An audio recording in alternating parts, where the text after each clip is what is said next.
What is good, YouTube, and welcome to today's show. So if you're new to the channel, make sure to subscribe. So we've got some pretty damn awesome stories in today's video. So this is the platform I'm going to go forward and cover 5 to 6 stories rather than doing just one. So if you are new to the channel, make sure to subscribe to never miss any videos. So I am starting a podcast very soon. I know I've been saying this for such a long time, but if you could help me, let me know down below what creators, who do you want me to try and get on? I've been in touch with some pretty big YouTubers already, so I've got some things lined up. Just let me know down below, guys, who should I pull in? So we've also launched a website called Warstu.com. If you could support, that would be cool. So we're going to go over the first story. Nova is set for his MCU debut, MCUcosmic.com.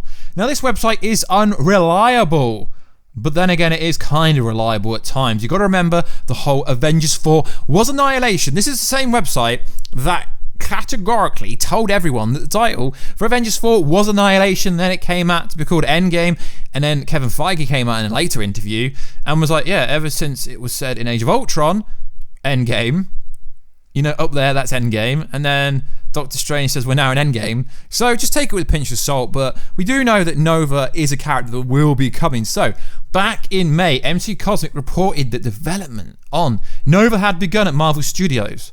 Okay, back in May. We're in October, and there's literally no evidence. That followed comments by Feige earlier in the year where he told comicbook.com that Nova was a character with an immediate potential. Okay, that doesn't really verify or confirm anything. In May, it was hard to tell how far development was on the project, but now I have a far better idea. Oh, this story's getting compelling. According to a very reliable source, what the same source that told you Avengers 4 was called Annihilation. Okay, cool. Nova appears to be one of the biggest characters planned out for Phase 5. So guys, what's happening now on every website is everything that people said for Phase 4 is now being pushed onto Phase 5. And what's happened if it doesn't happen in Phase 5? Do they push it onto Phase 6? Debut alongside Blade. So you're going to say a character they've already brought in, Mahershala Ali, who played Cottonmouth in Luke Cage.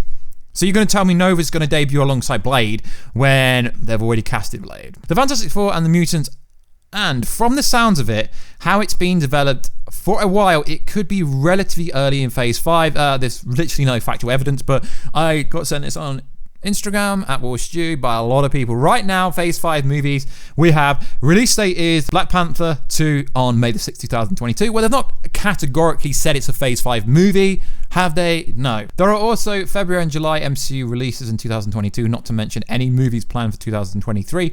So where would Nova fit? Okay, yeah, I agree with the article, but I don't agree with the actual title. MCU. Nova is set for his MCU debut. No, there's no one saying that Nova is confirmed. So the next story is The Rock. Now, The Rock joining the MCU has as much validation and creditation as this. Because it's all right when someone says a reliable source has said this, but when you've kind of got a lot of things wrong, you kind of have to take everything with a pinch of salt. But then I understand whoever runs this website, you just got to go on what you're told on. It's like when we report a story from a website and it's wrong, you kind of have to take the blame for it, so to speak. So, The Rock is coming to the MCU yet again. I know I've done a bunch of videos on this already, guys, and I believe firmly that Dwayne The Rock Johnson will be coming to the MCU based on this evidence. Dwayne The Rock Johnson reacted to Tom Holland. You know, when Tom Holland posted the Wolf on Wall Street thing that we're not going to say because we got like demonetized, and Rock said, just taking a moment to send out. So The Rock was talking about why would The Rock be bothered about it if it's going to be Spider-Man in MCU? It is a direct correlation. Is there going to be a team up? Is Spider-Man going to beat whoever The Rock is playing? So I categorically have been saying this for months. It's almost like I've been fan petitioning this. The Rock is joining the MCU for sure. He's having a meeting with Kevin Feige. So what is interesting is a lot of people are like, but how did Mahershala Ali call up Kevin Feige and get an interview? Richie said he wants to play Blade, and then Marvel Studios Kevin Feige was like, yeah, we're going to make Blade. No, things don't happen like that. It's kind of like the whole Spider-Man. When people are like, yeah, Tom Holland saved Spider-Man. Guys, he didn't. Do you really think $1 billion characters such as Spider-Man, that's how much money he can bring in? Do you really think Tom Holland negotiated a massive deal? Spider-Man is crazy money. No. That's not how it went down. Mahershala Ali didn't say, cool, Kevin Feige, yep, yeah, I want to play his character. Cool. No, like, there's a lot of development when it comes to making a movie. It's not just a case of casting someone like a snap of the finger, like Thanos erased half the universe, but realistically, that didn't even happen. So, Dwayne The Rock Johnson could possibly play anyone in the MCU. Reportedly, he's not happy with the Black Adam role that he's been given, because apparently they've cut his budget for the Black Adam movie. The rumors that's circulating is Dwayne Johnson isn't happy with Warner Bros. Slashing his budget on Black Adam, so The Rock might be heading to Marvel instead. But what is interesting is the Joker movie that recently came out for Warner Bros. That movie, don't quote me, I think it cost something like $70 million to make it. They've already made the money back. Now, what is interesting is The Rock and Henry Cavill share the same manager. So this article is saying J.J. Abraham is recasting a younger Superman. Now, I really hope this is trash, because this isn't good if that's the case. But if that is the case, cool, because then your boy Henry Cavill can come over to the MCU, where he would be treated a lot better. Man of Steel is arguably one of the greatest superhero movies ever. It's a lot better than Wonder Woman. But for some reason, he doesn't get the accreditation. Now, Dwayne Johnson name drops Spider-Man, not Black Adam.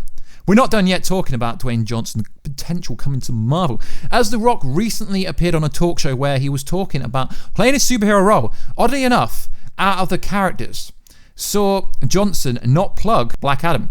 Dwayne Johnson appeared on the Kelly Clarkson show where he didn't mention Black Adam at all, but he name dropped Marvel movies including Spider-Man. Now, if you're just about to go into your own franchise, I mean, Joker is a villain and Joker movies done pretty well opening weekend. Now, Black Adam's a villain. So just think what they could do with the biggest guy in Hollywood, the highest paid actor in the Hollywood. Do you not think if The Rock, I know not everyone likes him, but do you not think if The Rock joined DC, had his own movie, it would literally be fire? Hobbs & Shaw, pretty cool movie. I like it. A lot of people hate it. Made a lot of money. The Rock makes money in every single movie, and he name drops Spider-Man, which is very interesting. Now, this article, it goes on to show two pictures which don't really make any sense. It's not really any validity. So we've got Henry Cavill doing some bicep curls with what looks like something like 5 kg, or maybe 10 kg, I'm not sure. I'll overlay an image for you guys. And then you got Captain America plates in the background. And there's also a picture of The Rock with his daughter at her graduation with the Captain America logo. Now, this article is trying to imply that this implies something to do with one of them becoming something to do with Captain America. I mean, that's not really any validity for me, and I don't really believe that. But I've been on this story for months now.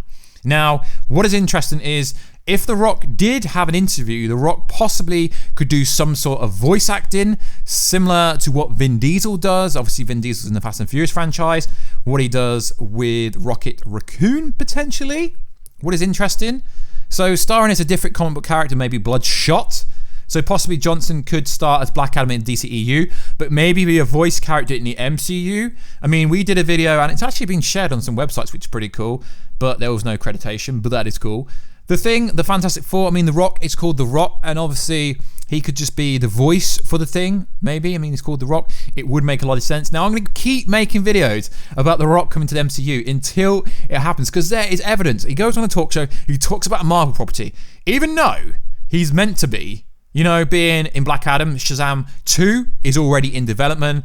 We went to the UK premiere, got to speak to David S. Sandberg, etc., at the premiere. That was pretty cool, and got to ask some pretty cool questions. And what is interesting there is he said he's never even met The Rock. Seeing as Black Adam was always rumored to be in that movie and he's never met The Rock, that is quite interesting. So guys, let me know, is Nova coming to the MCU? Personally, I think it's not true. I think it's true, but he's not coming as of yet, so to speak. So it is interesting that websites are confirming that he's set to come. But then again, the directors for said movie said that he was going to come in EndGame, but for some reason Richard Rider didn't come. And I also think Henry Cavill could be playing a position in the MCU, but I think a lot of that has to do with how well he does in the Witcher project. Now, there was the rumor going back ages ago saying he is the US agent, is said to be an ex-Hydra agent that turned on the Red Skull and is a huge part in Secret Wars. I'm just directly reading off an article here, but so far the validity of that doesn't make much sense. But if Dwayne "The Rock" Johnson and Henry Cavill had the same manager, I'm pretty sure they'd push for the same things. I mean, The Rock has the big expo coming up soon and Henry Cavill's involved with that. I'm pretty sure that Henry Cavill's out of the Superman role now. As sad as it is, Warner Bros. Just don't care. They realistically don't care. They care more about Supergirl and Wonder Woman. Birds of Prey, I mean, we've got Ewan McGregor, who plays Black Mask in the Birds of Prey movie, now coming out saying it's a feminism movie, which I've got no problem with their feminism being a movie, being a feministic movie. The problem is if they're pushing the agenda on you, pandering, so to speak. So it is interesting. Is The Rock coming to the MCU? Who would you love him play? Neymar or The Thing? or Mr. Fantastic. The Rock could literally play anyone. Bloodshot, literally anyone. Now, what is interesting is if we go back to this fake leak that everyone covered, you know, the one that said that everything was going to happen. The Rock was in final talks to play Neymar. I mean, the interesting thing over here about is there's literally nothing set in stone. But then again, they don't have to talk about things publicly. That's why I think there could be some actual validity to what MCUcosmic.com is saying, because we know that they are dropping movies 2022, 2023, 2024. I mean, we're just about to go into 2020. We're in October now, so we're a few months away from 2020. So if they are going to start making movies for 2022, they'll have to start pre-production or start early storyboards, scripts and stuff pretty soon. So it could be happening. But it is interesting how like things pan out and how people title videos and websites, and then you read the article and it's not really what it says. I mean, when you put a title something like The Rock is set, then it's interesting. But I personally believe The Rock should be the face of the MCU. Now, we've also got at the same time, we've got people saying that Brie Larson, Captain Marvel, is out of the MCU. I don't really understand where that's coming from. I mean, we did cover it. I like to cover edgy stories over generic kind of plot leaks and things like that. But just because they haven't said anything, we all know her movie is coming in 2022. We know she signed a massive deal to be in multiple movies. So they're not getting rid of her. I mean, her first movie made over $1 billion. I mean, literally not many, like Thor, Iron Man, Captain, none of them could say that their movie grossed $1 billion. And in the first movie we're talking about. And if I get any facts wrong, I'm freestyling, literally, guys. I've got nothing in front of me. I am literally freestyling with my Rode NZS in front of me. So it is going to be interesting to see how the future does pan out. Because there's always a rumor like Spider-Man out the MCU, Spider-Man in the MCU. Then it turns out that literally they were always talking. And then you have scoopers and other people saying, yes, I was right. And then people saying Venom is going to be in Spider-Man 3. And then you've got Amy Pascal coming out saying that the Sinister Six is going to be a part because the characters are already there. And then it's like Amy Pascal works for Universal now, but she's still part of the Spider-Man development inside the MCU. And then we have Tyrese Gibson telling his friend that it's all connected and that his character, his FBI agent character that's chasing down Morbius, has a role in the MCU. So it's all connected. So it's going to be pretty freaky, like Freaky Friday, when it comes to MCU stuff. So going forward now, the plan is I'm going to start doing less videos, but covering more topics, covering like 5 or 6 topics. And then obviously the title is going to have to be the main topic, but we will cover a bunch of topics in every video. So if you do have any stories that you want me to cover, the easiest way to contact me is message me at Warstu on Instagram. If you've got a story you want me to cover, I will be doing a lot more daily Marvel DC kind of wrap-up stories, because there is a lot of stories for there's more DC stories than Marvel's going around at the moment. To be honest, I know I just said Marvels, but I meant Marvel as plural, Marvel stories. So let me know, guys. Do you want The Rock to play The Thing? Do you want him to play some variation of Marvel's version of Superman, maybe? They could richly make up a role for him. I mean, he could be Kane in Deadpool 3 potentially, because obviously Ryan Reynolds was in Hobbs and Shaw, and that's got everyone thinking that he's going to be an MCU movie. Then the creator of Deadpool kind of got involved, saying yes, he could play Kane. So it's going to be very interesting. I understand that I've spoken about a lot of these things, but it's interesting there's an argument for and against that kind of Marvel have typecasted The Rock out of their movies, because there's certain actors that would never get to be in Marvel movies, but I don't really think The Rock is one of them. So like always, guys, please like, subscribe and comment. And just remember, guys, everything I've said in this video, it's just stories. None of it is confirmed or denied. It's a story from a news website. So if I'm relaying what they're saying, you can't type in the comment section and say I'm wrong. I'm literally relaying what these websites and what these leaks and stuff say. So I am just your commentator and your host. Anyway, guys, I'll catch you in another video very soon. Catch ya later.